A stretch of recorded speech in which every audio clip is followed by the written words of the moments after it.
noches. Bienvenidas y bienvenidos a la mesa sobre el rol político de los y las trabajadores de la salud en las transformaciones de los sistemas de cuidado.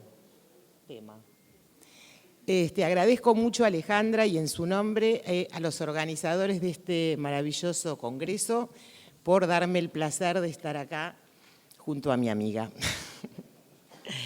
Bueno, entonces, tengo el enorme gusto de presentarles a quien dará la conferencia, la doctora Rosana Onoco Campos, una destacadísima profesional del campo de la salud colectiva, salud mental.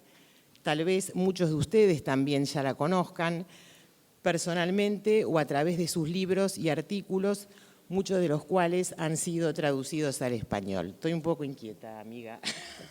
No me imagino vos, bueno. Vos lo tuyo es más largo. Si bien se destaca, entre otros múltiples aspectos, por hablar un portugués impecable, Rosana es argentina, más específicamente de Rosario. Allí se formó como médica y realizó la residencia de medicina interna. Rosana vive y trabaja en Brasil desde el año 1995 y ha sostenido su doble nacionalidad, lo que se expresa en un fuerte vínculo afectivo y laboral con nuestro país, a donde viene periódicamente, como en esta ocasión, a compartir su conocimiento y experiencia en diferentes espacios de transmisión e intercambio. Así que nos hablará en un impecable español. Más o menos, sí, bueno. Nos conocimos con Rosana en Campinas a mediados de diciembre de 1999, en una ocasión que retrospectivamente se transformó en un hito y en una anécdota apreciada de nuestras vidas. No la vamos a contar. En ese momento, Rosana había terminado su maestría en salud colectiva y estaba realizando el doctorado en la Universidad Estadual de Campinas. Su tesis de doctorado, titulada La planificación en el laberinto, un viaje hermenéutico, fue publicado primero en portugués y luego en español, y es un texto ampliamente conocido y estudiado en nuestro país. Desde el año 2004, Rosana es profesora titular de la Facultad de Ciencias Médicas de Unicamp y en el 2013 concursó el cargo académico máximo, lo que la transformó en profesora de libre docencia. Además, después me lo corregís, además de su dedicación a la docencia, participa activamente en los espacios de gestión que dan vida a la Facultad de Ciencias Médicas de la Unicamp. Ha sido coordinadora del programa de posgraduación de salud colectiva, comisión de posgraduación y desde el año 2021 es la jefa del Departamento de Salud Colectiva. Es una gestora nata que se volvió académica y una académica que despliega su capacidad de gestión. Una gestión que, lejos de ser administrativa, es esencialmente política y comprometida. Y es también psicoanalista. Entre los años 2018 y 2019 fue profesora invitada del Departamento de Psiquiatría de la Universidad de Yale, asesora de la Política Nacional de Humanización y de la Coordinación Nacional de Salud Mental. Bueno, participa activamente en formación de médicos y profesionales y desde el año 2003 coordina el grupo de investigación Salud Colectiva y Salud Mental Interfaces. Esto dio como uno de sus tantos frutos un hermoso libro titulado Psicoanálisis y Salud Colectiva Interfaces. Así que también navega apaciblemente entre lo que para muchos son campos e instancias difíciles de conciliar: la salud colectiva y la salud mental, el sufrimiento individual y el pensamiento colectivo.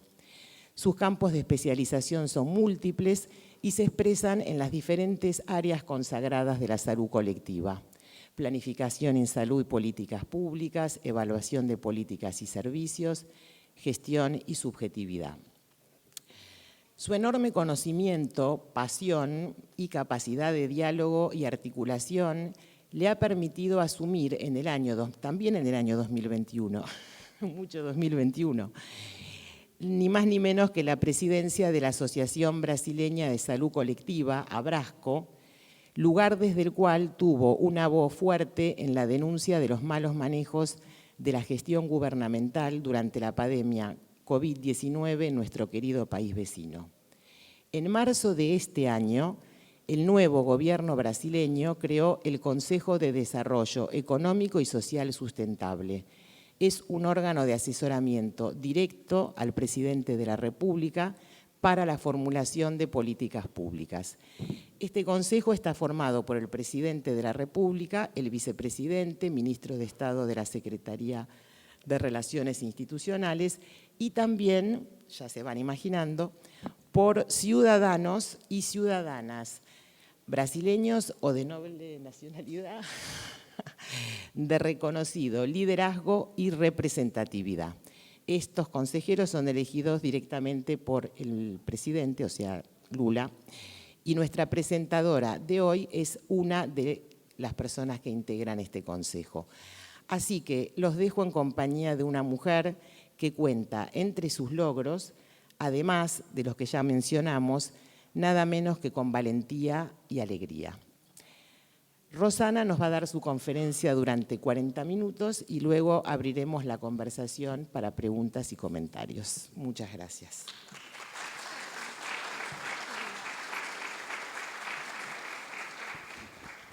Todo tuyo. Bueno, eso es culpa de Alejandra, que le pide a una amiga que me presente, así queda, ¿no?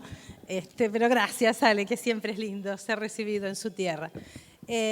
Bueno, una alegría, es un orgullo estar acá.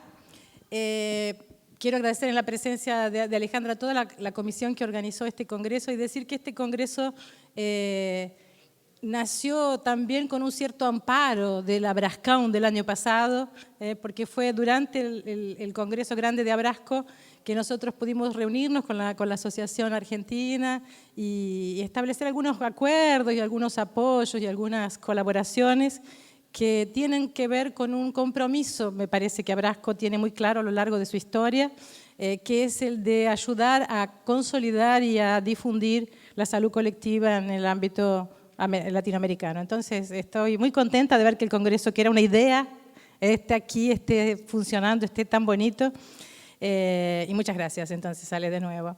Y también quería agradecer, porque les juro que yo no elegí el tema, fue Alejandra, pero la verdad que no siempre tengo espacio y oportunidad de contar un tema de investigación en el que estoy trabajando en los últimos 9 años, a partir de ese grupo que Silvana comentó, que coordino desde el 2004, y que es el de intentar hacer una interfase teórica de una, voy a llamar así, de una especie de hibridismo, o como dirían en los anglosajones, de fertilización cruzada, entre dos campos que muchas veces no conversan, que es el de las políticas públicas y de los estudios de subjetividad. Entonces lo que voy a presentar es fruto de ese proyecto, de ese trabajo de investigación, es la tentativa de aproximar algunos conceptos del psicoanálisis y particularmente del psicoanálisis winnicottiano, de las teorías de las políticas públicas y de pensar cómo algunos de esos conceptos podrían fortalecernos, ayudarnos para defender algunas intervenciones y algún tipo de acciones que se tornan, en mi opinión, cada vez más necesarios en nuestros servicios públicos de salud. Yo creo que es importante también decir que este trabajo, mi investigación, toda es muy centrada en la realidad brasilera. Entonces es importante decir que llegamos al inicio de este año en ese nuevo gobierno a partir de una situación, creo que uno de los momentos más difíciles de la vida brasileña desde su formación como país, agravamiento de la pobreza, incremento de la desigualdad social y de la violencia, intolerancia religiosa, degradación de la sociabilidad y de las políticas públicas.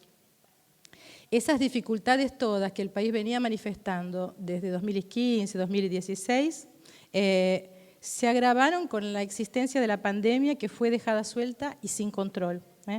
Pero la tentativa entonces de estas investigaciones todas siempre fueron hechas con un poco de esperanza, en el sentido de que iba a pasar, y pasó, ¿no? Pasó. Sabíamos que no iba a durar para siempre. La sociedad brasilera es una sociedad segregada, es una sociedad en la cual una gran parte de la población no sabe, no conoce, no experimenta lo que vive otra parte de la población. Hoy yo venía para acá caminando y eso se me tornó más claro, porque a veces me parece que exagero, ¿no? Pero creo que cualquier persona que viva en una pequeña, media o grande ciudad argentina y vaya a cualquier pequeña, media, grande ciudad brasileña, lo va a sentir. Es muy difícil que haya tanta mezcla social en algunas regiones de las ciudades brasileras. Entonces, nosotros tenemos una clase media, media alta, y sobre todo quiero concentrarme un poco en los jóvenes, porque me parece que son en realidad la expresión del futuro, ¿no? lo que nos espera, lo que podemos querer. Entonces, por ejemplo, los jóvenes de clase media, media alta brasileña no conocen la vida de los jóvenes de clase baja, no usan transporte público, no van a escuelas públicas, no usan servicios de salud público, ¿no? Entonces, una cuestión que hemos empezado a levantar con nuestro grupo es, bueno, ¿cómo van a querer cambiar el país si no lo conocen? ¿Cómo van a querer transformar lo que no ven? ¿No?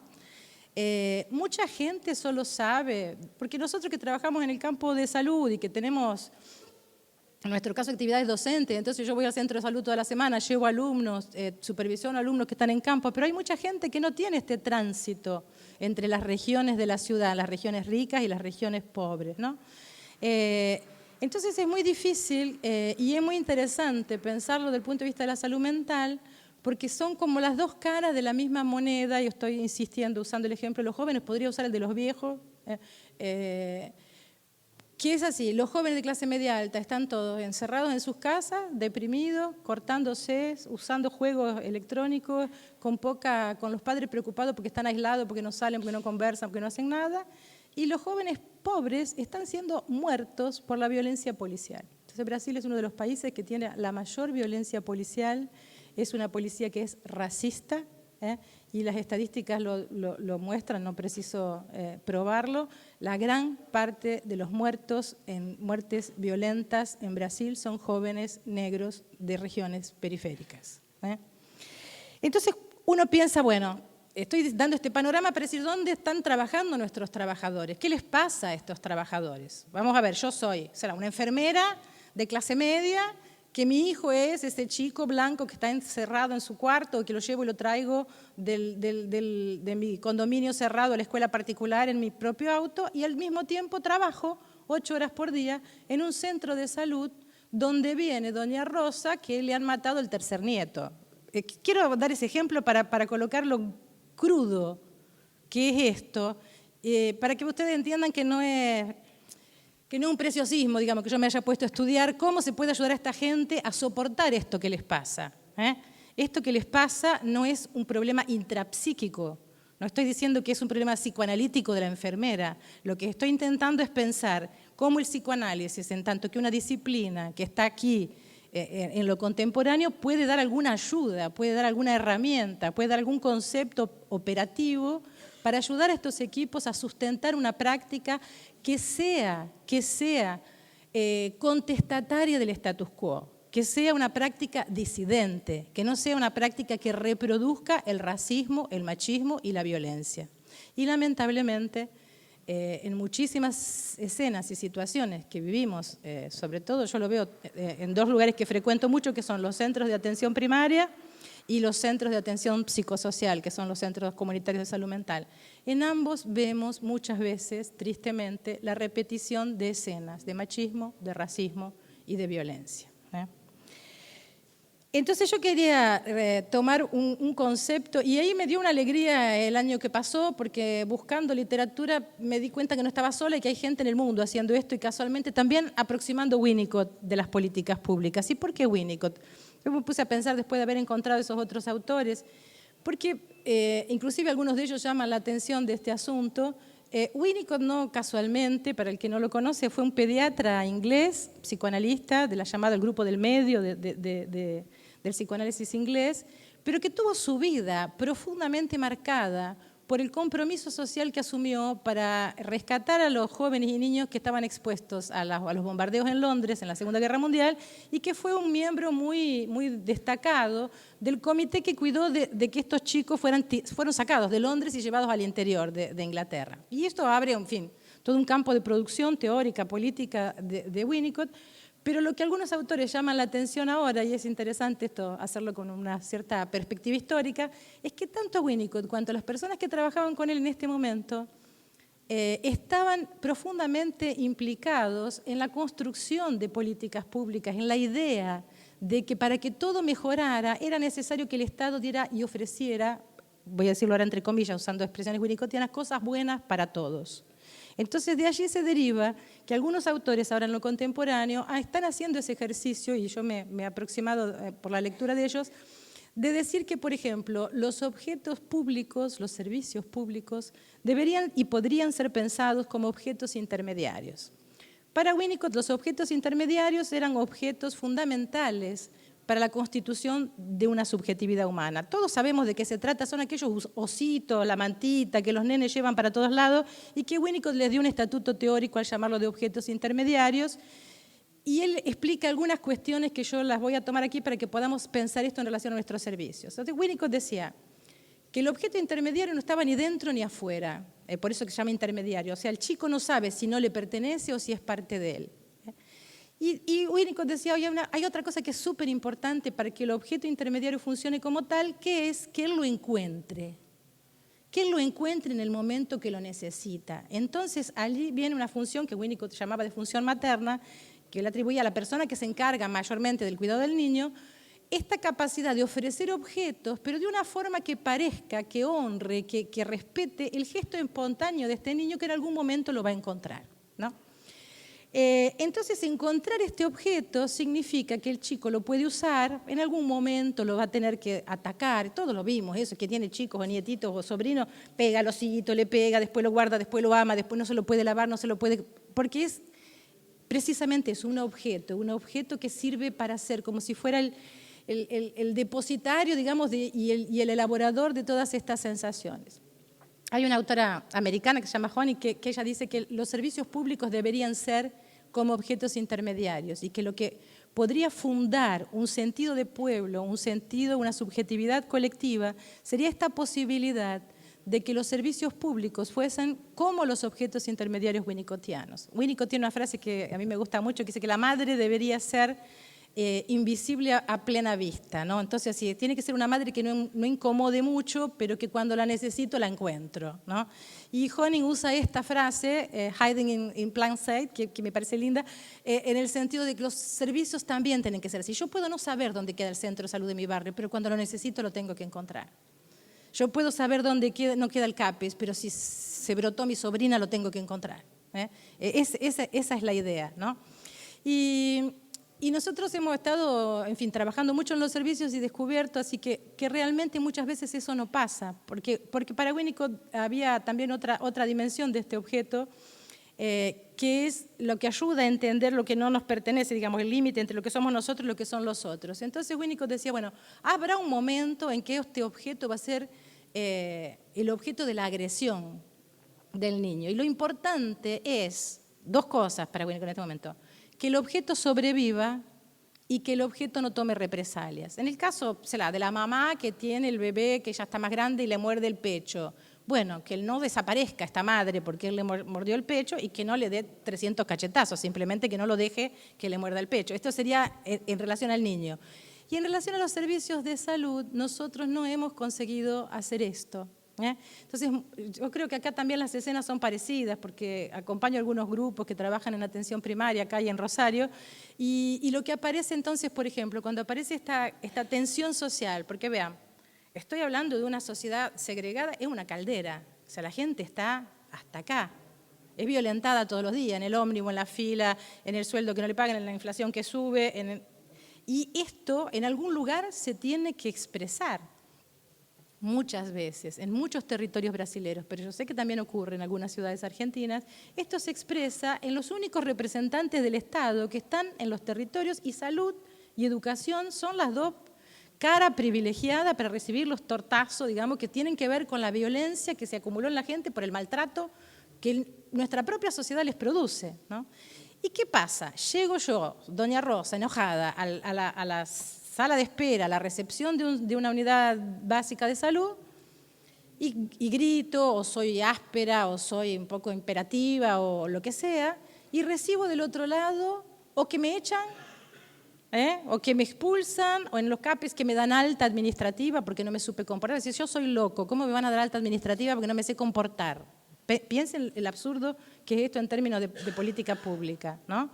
Entonces, trabajar con los trabajadores de salud y ayudarlos a entender esto, explicarles esto, que yo estoy intentando explicar en un lenguaje simple acá, no es transformar a todos los trabajadores de la salud en psicoanalistas, no sé si soy clara, es explicarles que hay algunos conceptos que nos ayudan a entender cómo la gente y la sociedad funciona y que ellos como trabajadores de salud no tienen que ser pasivos receptores de pancadas, digamos, de golpes. Ellos tienen algo que ellos pueden hacer y es muy efectivo para ayudar a recuperar la sociabilidad de nuestras sociedades segregadas. Por ejemplo, Winnicott dice que mucho más grave que un trauma para un niño muchas veces es lo que él llama del vacío, ¿no? Entonces es ese niño que dirige ese gesto para encontrar algo y no encuentra nada.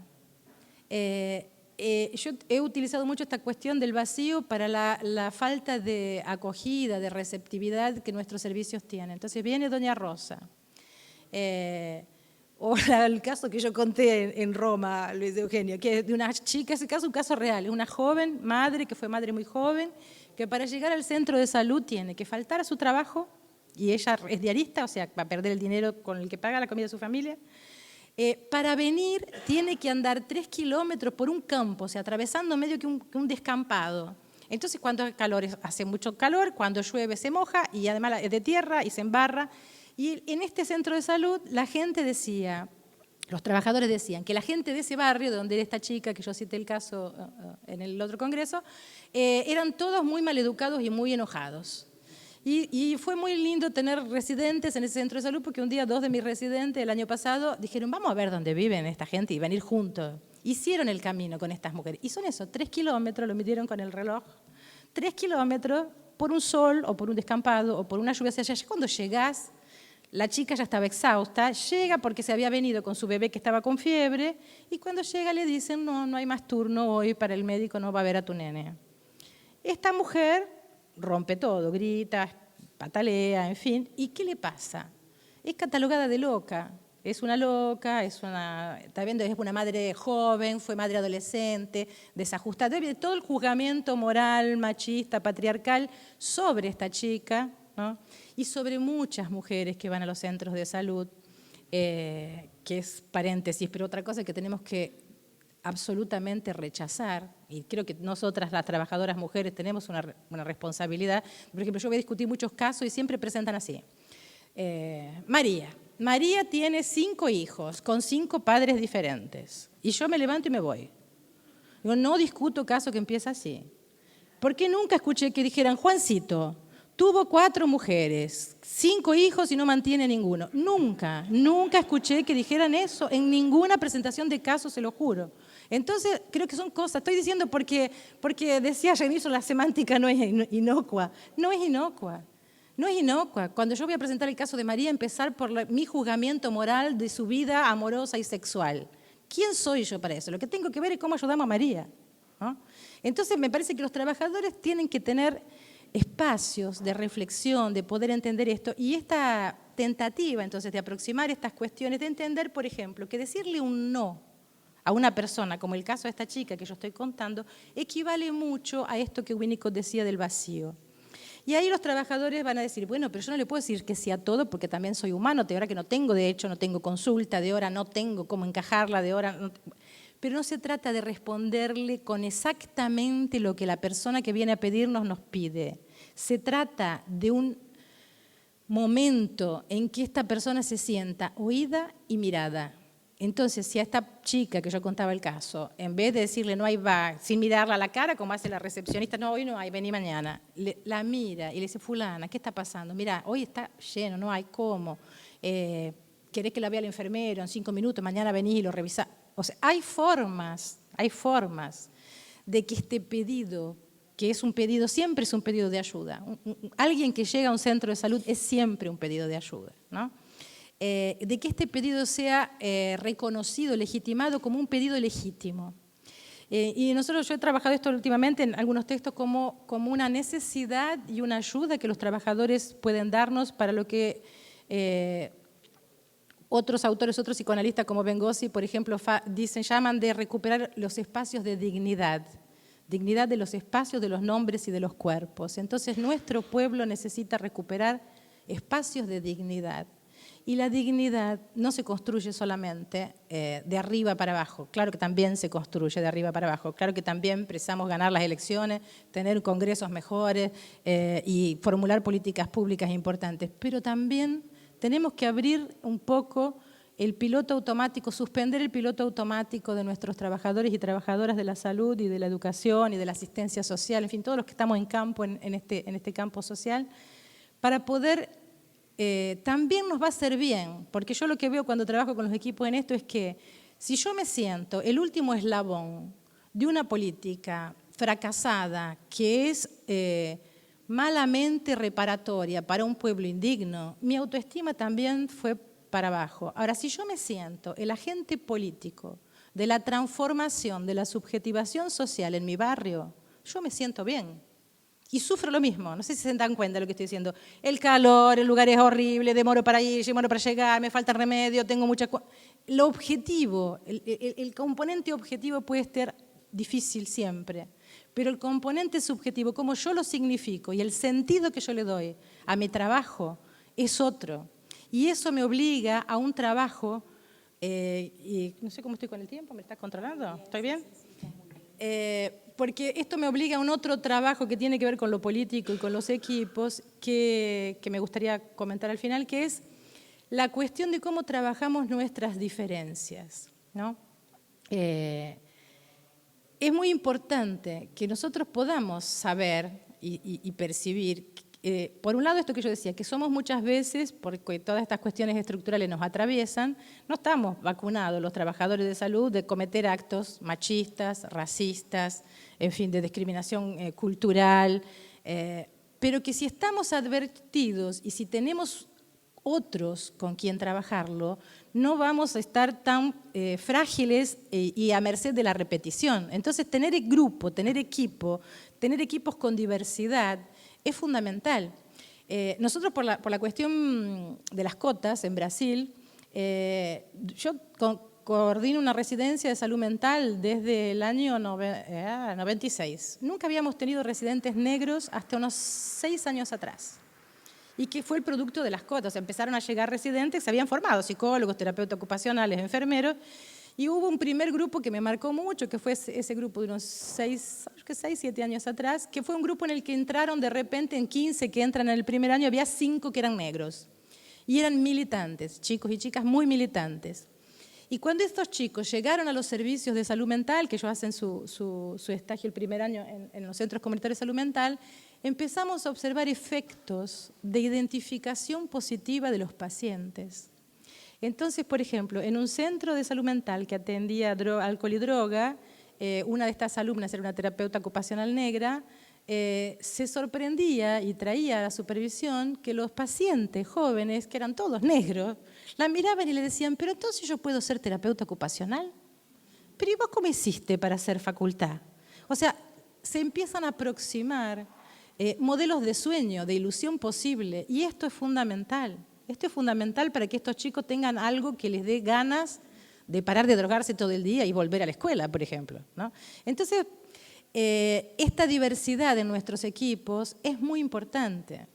En Brasil hay una ley que permite, autoriza que las personas elijan su nombre social y con qué nombre van a ser tratados en los servicios de salud.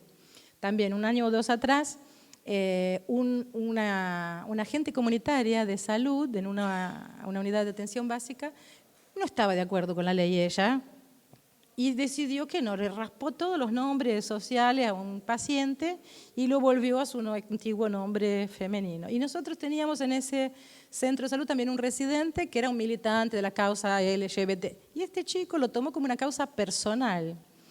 Y fue muy interesante entonces, porque también pudimos hacer un trabajo de discusión, de educación. Y piensen lo siguiente, Brasil está viviendo, yo creo que un momento casi de fundamentalismo religioso en algunas periferias. Entonces, poder discutir esto en términos de diversidad republicana cuando estas corrientes de religiosos, sobre todo los neopentecostales, que son muy fanáticos, les hacen creer a la gente que tienen derecho a imponer su pensamiento a todos. Entonces fue muy bueno poder trabajar con los agentes comunitarios de salud, que ellos podían tener su fe religiosa, pero que en el trabajo hay que respetar las leyes del país. Entonces, ¿qué quiero decir con esto? Que nosotros tenemos que poder pensar en la importancia de sustentar estos espacios de diálogo. Hay otro psicoanalista, un psicoanalista brasilero de São Paulo que se llama Figueiredo, que él habla mucho en la práctica clínica de lo que él llama de los espacios de reserva. Y Figueiredo dice que todo analista cuando está en su trabajo tiene que tener algo de él, que puede ser su formación, su supervisión, en fin, sus valores, que lo cuida un poco, digamos, que lo que sería un espacio donde el paciente, donde todo no lo toma, el trabajo no lo toma todo.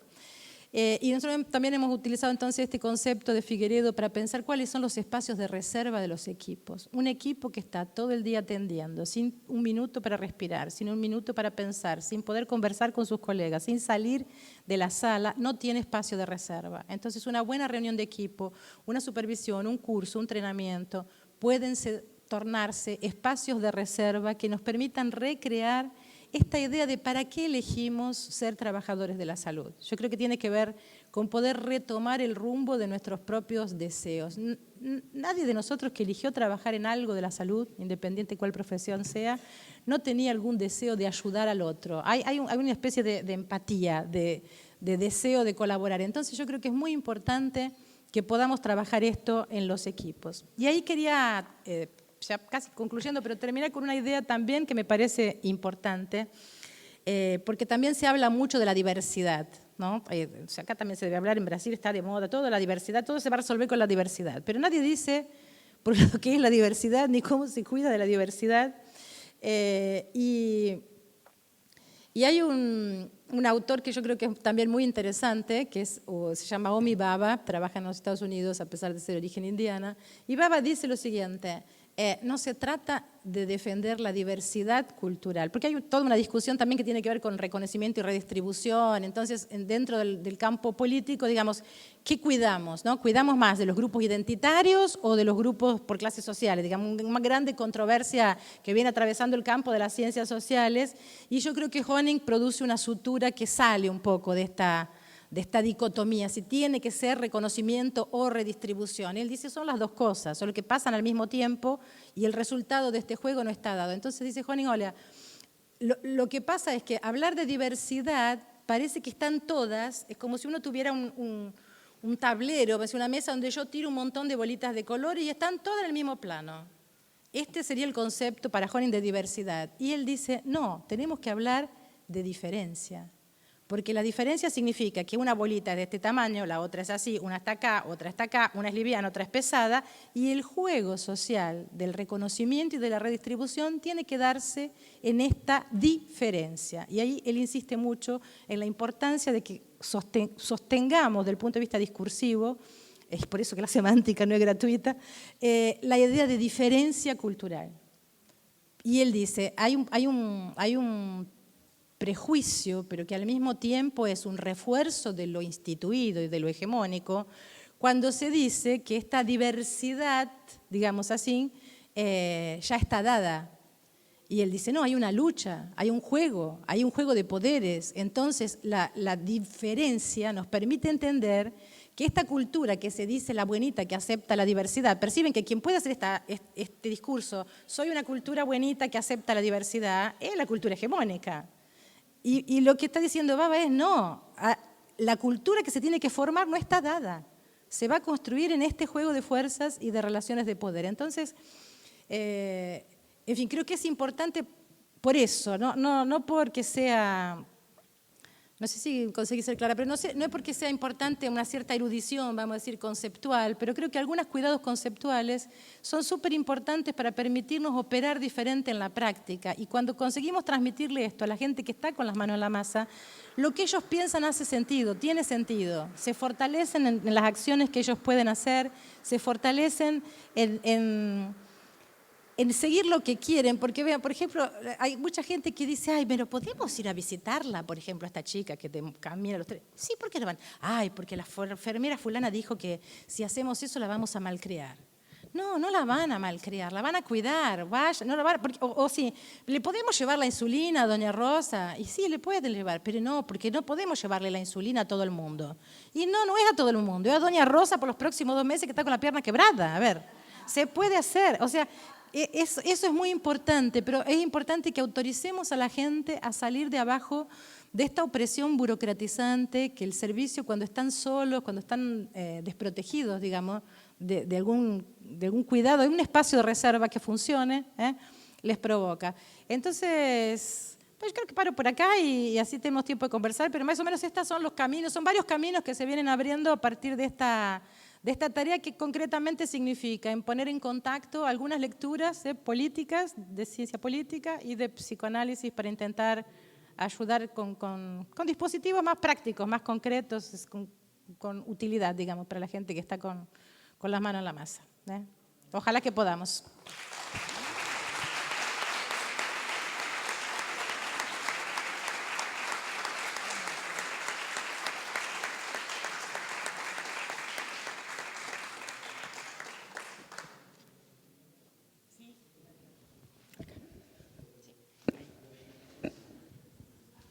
Bueno, muchas gracias por tu aporte y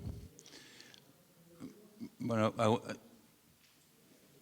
hemos estado particularmente muy impresionados por algunos trabajos tuyos. Hay uno, Humano, demasiado humano, donde planteas el sufrimiento de los equipos de salud, pero te referís mucho a la cultura también de los servicios y traes esta idea de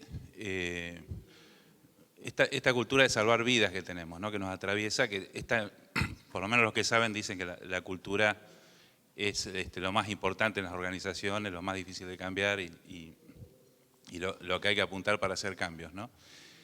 Y hablar de la pequeña vida que perdemos, ¿no? En el sufrimiento todos los días y que no es tenido en cuenta. Bueno, pero referido creo que hay un aspecto en la complejidad que tiene este tema, que es la organización misma, ¿no? Y también la conformación que ya está discutida en el management, ¿no? Respecto a las organizaciones jerárquicas, piramidales, ¿no?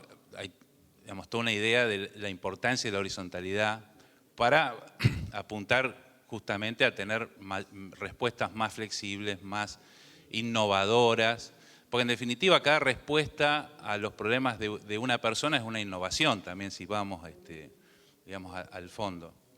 Entonces creo que también el tema de nuestras organizaciones, las pirámides, o sea, por ejemplo, la palabra jefe ya es mala palabra en el management, ¿no? O sea, ya los que se ocupan incluso en las empresas privadas. Y sin embargo, en salud tenemos estructuras, digamos, que dependen de una cultura propia, estructuras muy jerárquicas, muy piramidales, que ahogan mucho la posibilidad de esta libertad de los equipos a tener estos espacios de reserva, que en realidad bueno, hay mucha bibliografía y muchos autores lo dicen, no me acuerdo si vos lo decís, pero que llegar a afirmar que si no hay reflexión, no hay equipo, ¿no? O sea, el equipo justamente tiene que ver con tener una actitud reflexiva.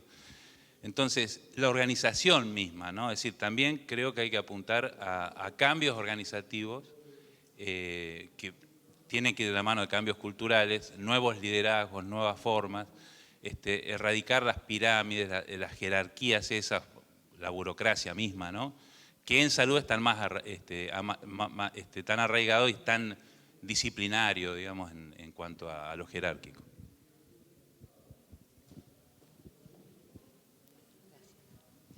Un poco en relación acá a lo que planteaba el compañero, el problema es no caer ¿cómo no caer en el voluntarismo? Porque la realidad de los equipos es que hay mucha inestabilidad. Pienso en los centros de salud del Gran Buenos Aires, donde por ahí una trabajadora social va una vez por semana a un centro, el otro día va a otro barrio, y además cuando empieza a trabajar seriamente la corren. Entonces el tema es cómo modificar condiciones del contexto, no solo que tiene que ver, por un lado, como lo planteaba él, con lo organizativo, pero también con las condiciones de trabajo y de la producción del trabajo vivo. Y las reflexiones tuyas me llevaron a recordar los grupos Balint, ¿no? Que han sido, acá en la Argentina no ha cundido mucho, pero los grupos Balint son muy interesantes, vinculados con que en realidad no es el caso clínico de un paciente, sino que es qué le pasa al profesional en relación a la problemática de salud o a la problemática que le trae ese paciente. Eso solo. Una más y devolvemos. Digo, una cosita mínima.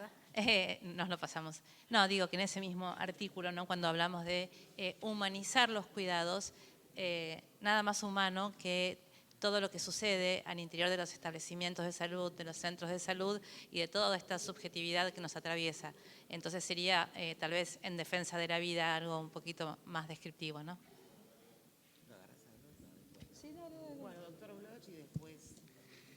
Bueno, en principio, gracias Rosana, porque me parece que traes una cuestión que es cómo ir resolviendo el microespacio.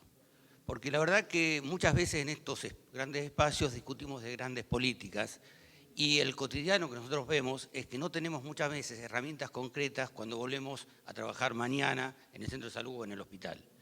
Entonces, repensar ese microespacio, digo, de llevarse algún elemento que puede ser posible con elementos teóricos que sustentan y prácticas, me parece que en eso, digo, es un agradecimiento a eso, porque la verdad que muchas veces volvemos con grandes números, grandes problemas, y tenemos los compañeros, bueno, ¿qué hacemos mañana? Y bueno, mañana podemos pelear por un espacio que sea de encuentro de equipo para ir reflexionando y cómo se construye en todo caso y se hace una necesidad de una nueva organización y que tiene que ver con algo primero, que es juntémonos a conversar sobre lo que nos está pasando y cómo modificar este cotidiano. Entonces digo, la verdad que agradecido por eso, Rosana. Comento eso para no olvidarme y después te hacemos otra rueda. Lo que quería comentar es esta cuestión de la gestión, de la jerarquía y todo lo demás. Sí, yo creo que es siempre una función de arriba para abajo y de abajo para arriba, pero tampoco...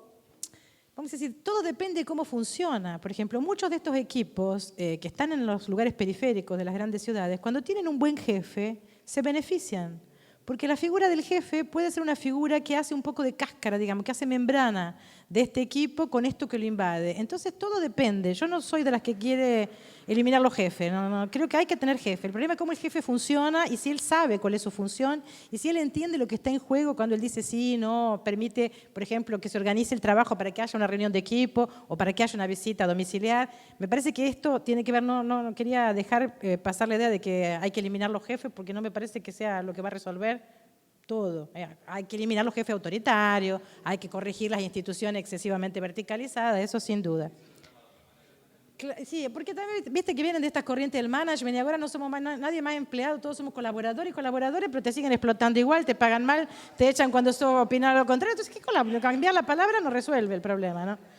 Y ahí con lo que vos me preguntabas del voluntarismo, yo decía sí, pero no mucho. Yo creo que hay que volver a ser voluntarista, militante. Nosotros tenemos que conseguir que nuestros trabajadores vuelvan a sentir que vale la pena militar por la restauración de la dignidad de nuestros pueblos. Esto tiene que ser una causa y no se construye causa sin voluntarismo, lo que no quiere decir, de nuevo de acuerdo contigo, que no tengamos que defender estabilidad en el trabajo, vínculo, cómo se puede hacer un trabajo social con alguien que es itinerante, no funciona, tenés que conocer el territorio, la gente, sus instituciones, a ver, es un desmadre de pensar una política pública de esa forma, pero hay que poder sí recrear estas ganas de motivación, motivos, ¿no? Y porque si no, sí, se instalan esas cosas medio defensivas, ¿no? De que la gente no quiere. Entonces yo creo que es importante poder pensar esto. Y por eso esa ha sido para mí una de las motivaciones de ir a buscar teoría. Para que no parezca solamente que estamos haciendo porque somos buenitos, porque somos simpáticos, porque somos religiosos. No, Hay motivaciones que son ético-políticas, psicanalíticas, en fin, de varias corrientes disciplinares que nos permiten sustentar que sin esto la vida no va a mejorar. O sea, no va a mejorar la vida en el planeta Tierra.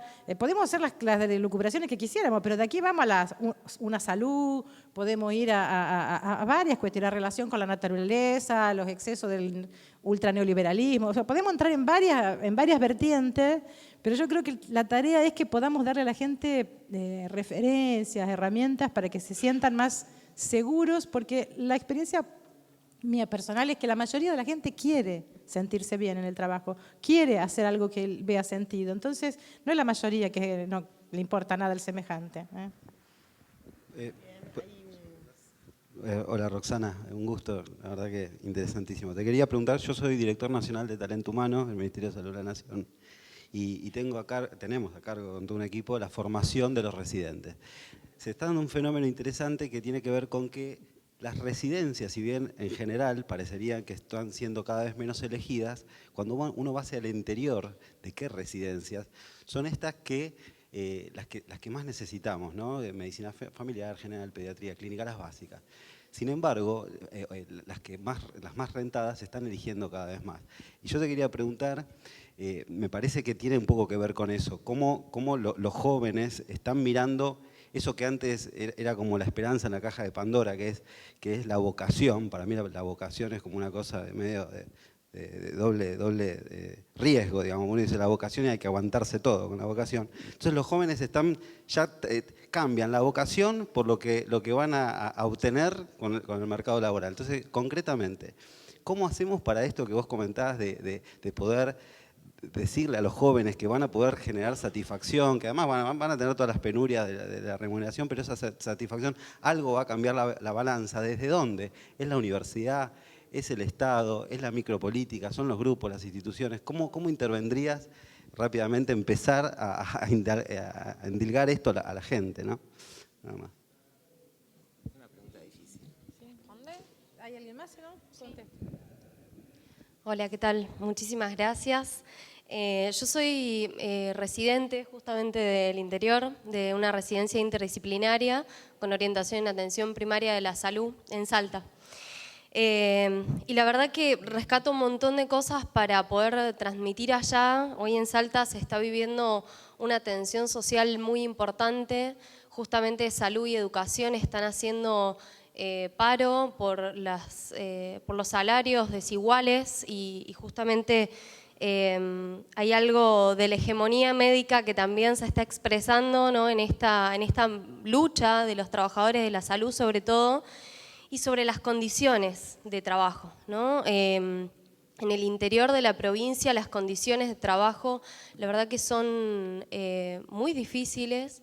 Los residentes que van a hacer años de devolución, que varios compañeros están haciendo ahí sus años de devolución, creo que no encuentro todavía la forma de buscar esto de espacios de reserva, ¿no? Trato de seguir pensando cuáles podrían ser en esos lugares en donde la desigualdad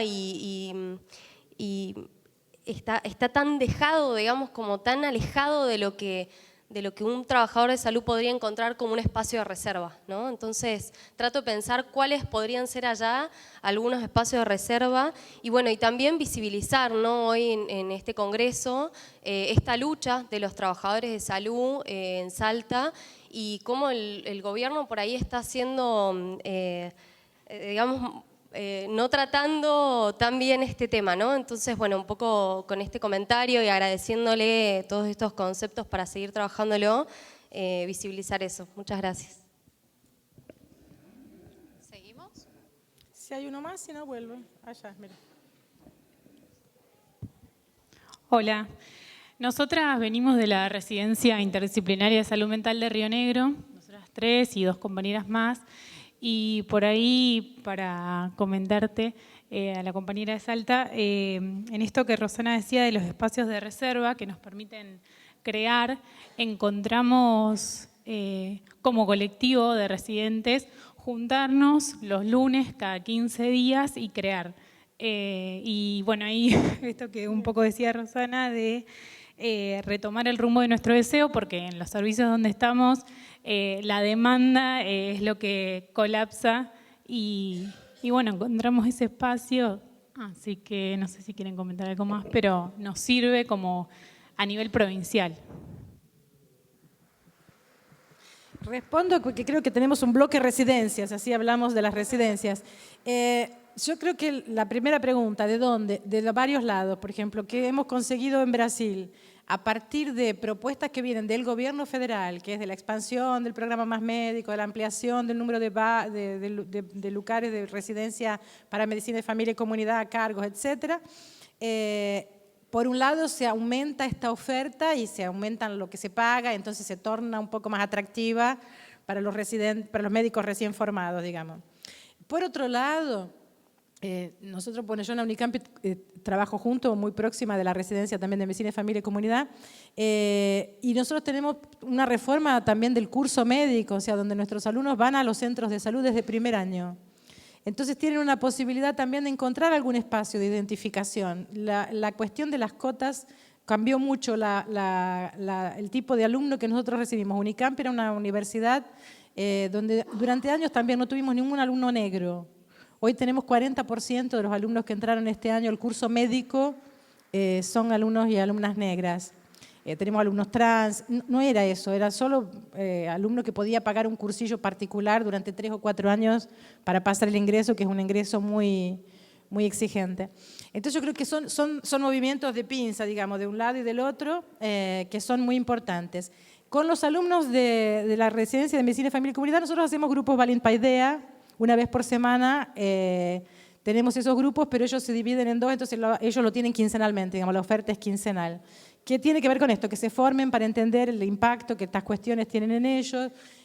Nosotros hemos tenido, este año empezamos a dar un curso, yo di un curso corto de 2 meses que era sobre instituciones y grupos, para que ellos aprendan a moverse y a pensar actividades grupales. Entonces, creo que tiene que ver un poco con la formación. Ahora, la cuestión que la compañera de Salta decía y que las chicas de Río Negro traen eso, yo creo que hay una cuestión que los residentes son...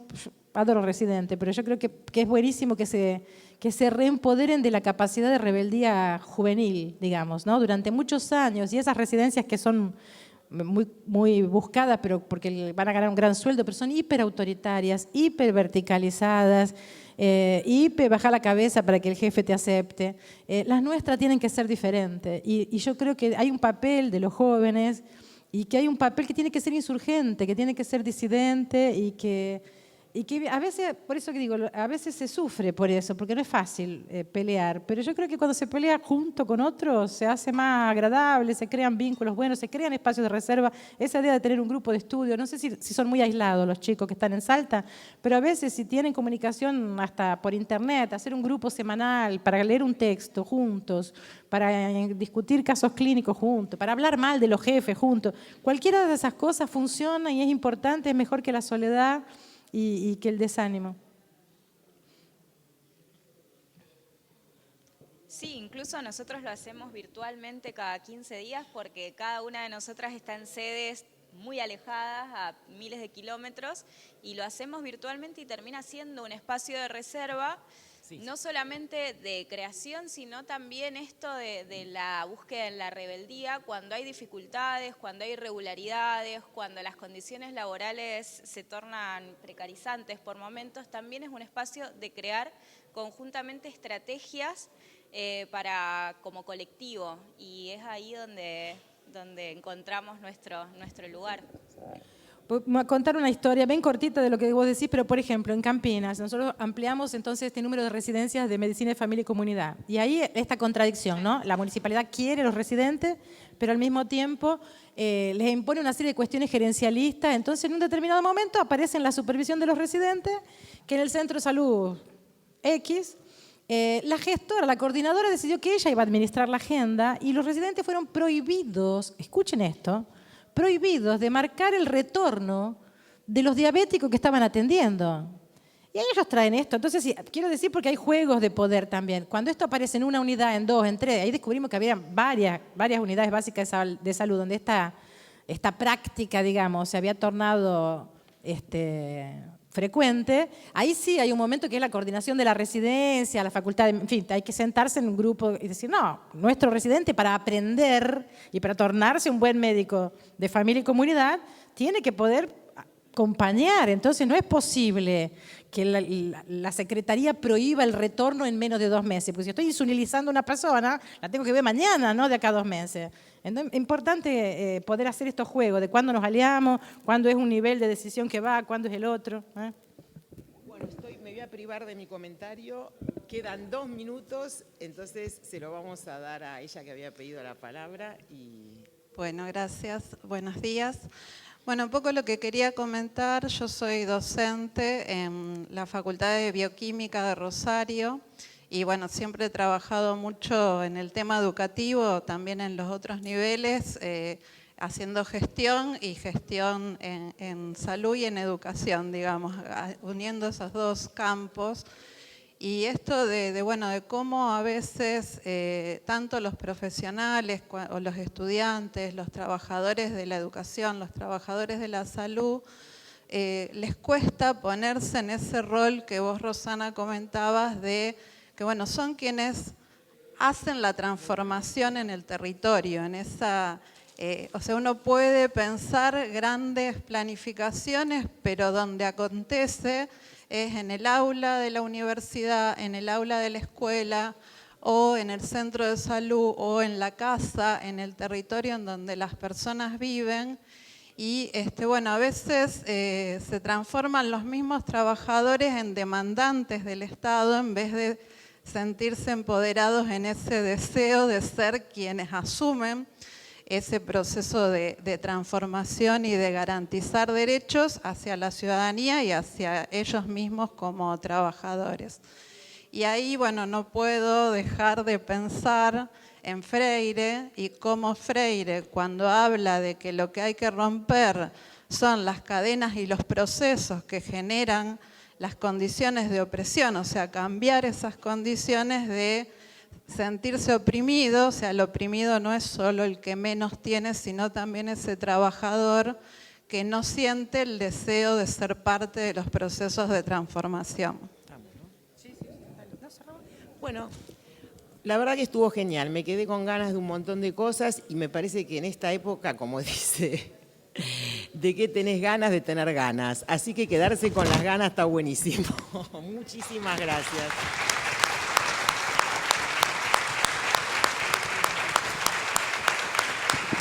Gracias, gente, muchas gracias.